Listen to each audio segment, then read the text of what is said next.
Howdy folks, welcome to this week's Ag Report. So it's getting close to wheat harvest time. A lot of your producers are going to be getting machines like this ready. This is our combine. There's red ones, there's yellow ones, there's green ones, there's aluminum ones. There's all different colors and brands, but the general purpose is the same.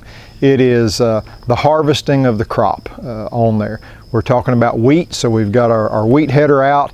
We're greasing the machine. We're trying to see if we can find any things that are fixing to break, bad belts or chains, that kind of stuff, because we don't want to have a breakdown in the field if we can at all help it. Once we get started, we really want to roll through till we can get finished. So I wanted to share with you a little bit, and I've got my wife Heather with me today, about what that means for full-time farming families. So from a wife's perspective and a mom's perspective, what we're doing, it takes everybody in the family to harvest and to get to that end point.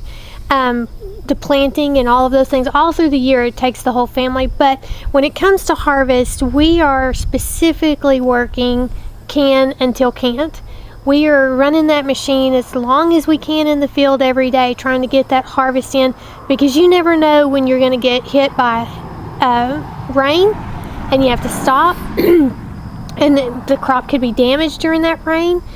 So we want to get it out of the field and into the tank as quickly as we can, because the sooner we get through, the sooner we get our paycheck and we can go on and continue to farm and pay bills and things like that.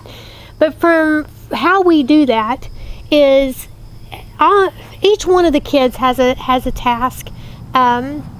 They participate in things that are appropriate for their ages. Sometimes they may be helping drive a tractor, or maybe they're driving the buggy to shuttle grain back and forth from the combine to the truck.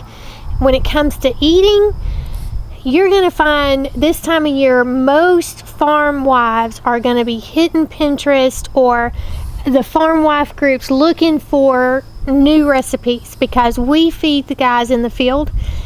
And we don't just, grab a sandwich and things like that.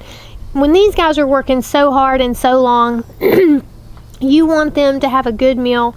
And so you're going to find women all across the nation looking for things that are easy for them to take to the field, but that are going to be hearty and good for the guys and the girls, the women too, that are in the field working, so they can sustain those long hours, because they're not coming home at 5 o'clock. They're coming home well into the night. Sometimes they're leaving super early the next morning.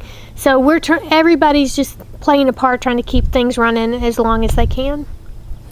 So generally what that kind of looks like, a day in the life, you might say, is the morning like this. See, moisture is our enemy, okay? We have to wait for that grain to dry down to 14% or below before we can harvest it, or we get penalized or rejected at the elevator. So that's important.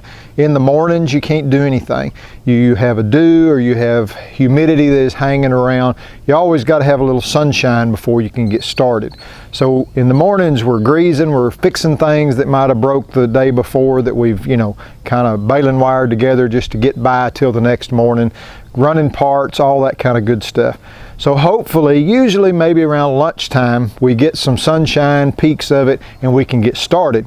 So then we run pretty hot and heavy till nightfall. Now again, that moisture comes in again. It may be 11 o'clock, midnight, 1 o'clock in the morning, something like that, before that humidity starts setting in again and that moisture gets too wet and we have to stop.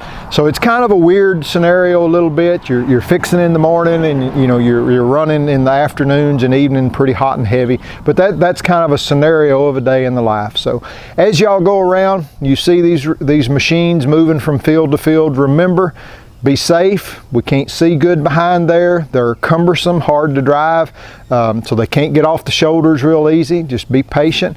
Work your way around. You'll usually see a little convoy with it. There'll probably be a truck behind pulling support equipment like a header, or you'll see a tractor and a buggy along with a combine. So there's usually a group that's moving around. At the very least, there's going to be a farm wife following behind to give you rides back and forth. A farm Uber, you might say. So anyways, I hope y'all have enjoyed this insight.